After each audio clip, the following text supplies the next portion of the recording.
Hi friends, പുതിയൊരു വീഡിയോയിലേക്ക് എല്ലാവർക്കും സ്വാഗതം. ഇത് നമ്മൾ ചെയ്തെടുക്കുന്നത് ഒരു അടിപൊളി തോരനാണ് കേട്ടോ. നമ്മുടെ വാഴക്കൂമ്പ് അല്ലെങ്കിൽ വാഴച്ചുണ്ടെന്നൊക്കെ അറിയപ്പെടുന്ന കൂമ്പ് തോരൻ.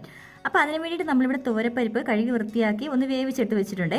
അതിന് വേണ്ടിയിട്ട് നമുക്ക് അരപ്പ് തയ്യാറാക്കാം. അതിനുവേണ്ടി കറിവേപ്പില, അതുപോലെ തന്നെ കാന്താരി, 2-3 തല്ലി വെളുത്തുള്ളി, പിന്നെ കുറച്ച് ജീരകം, പിന്നെ ഇതും കൂടി തേങ്ങയും കൂടി ചേർത്തിട്ട് നല്ലോണം ഒന്ന് ക്രഷ് ചെയ്തെടുക്കണം കേട്ടോ. ഈ വാഴക്കൂമ്പ് നമ്മൾ അരിഞ്ഞ് കഴുകി എടുത്ത് വെച്ചേക്കുന്നതാണേ. ഒരു പാൻ അടുപ്പത്ത് വെക്കുക, അതിലേക്ക് വെളിച്ചെണ്ണ ഒഴിച്ച് കൊടുക്കുക. എന്നിട്ട് നമ്മളതിൽ കടുകും അതുപോലെ തന്നെ നമ്മുടെ വറ്റൽമുളകും കൂടി ഇട്ട് മൂപ്പിക്കുക. എന്നിട്ട് കറിവേപ്പിലയും കൂടി ഇടുക. അതിലേക്ക് നമ്മൾ അരിഞ്ഞു വെച്ചിരിക്കുന്ന വാഴക്കൂമ്പും കൂടി ഇട്ട് നല്ല ഒന്ന് മിക്സ് ചെയ്തെടുക്കുക കേട്ടോ. മിക്സ് ചെയ്തതിലേക്ക് നമ്മൾ നേരത്തെ വേവിച്ച് വെച്ചിരിക്കുന്ന തുവരപ്പരിപ്പും കൂടി ചേർത്ത് കൊടുത്ത് നല്ലോണം ഒന്ന് ഇളക്കി യോജിപ്പിച്ചെടുക്കണേ.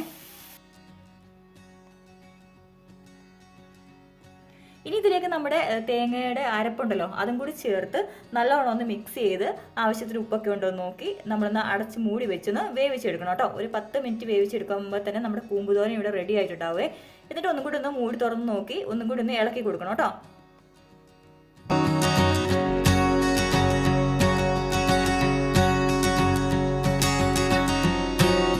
അവസാനം തുറന്ന് നോക്കി കുറച്ച് പച്ച വെളിച്ചെണ്ണ കൂടെ ഒഴിച്ചു കൊടുത്താൽ നമ്മുടെ കൂമ്പുതോരൻ ഇവിടെ റെഡി ആയിട്ടുണ്ട്. അപ്പം ചോറിൻ്റെ കൂടെ കഴിക്കാൻ വേണ്ടിയിട്ട് അടിപൊളിയാണ്, നല്ല ടേസ്റ്റി ആയിട്ടുള്ളൊരു റെസിപ്പിയാണ് കേട്ടോ. അപ്പോൾ എല്ലാവരും ഒന്ന് വീട്ടിൽ ട്രൈ ചെയ്ത് നോക്കണം. നമ്മുടെ ചാനൽ ഇഷ്ടപ്പെടുകയാണെങ്കിൽ നമ്മുടെ ചാനൽ മറക്കാതെ സബ്സ്ക്രൈബ് ചെയ്യുകയും ലൈക്ക് ചെയ്യുകയും കമൻറ്റ് ചെയ്യുകയും ചെയ്യണം. മറ്റൊരു വീഡിയോ കാണാം. അതുവരേക്കും ടാറ്റാ ബൈ.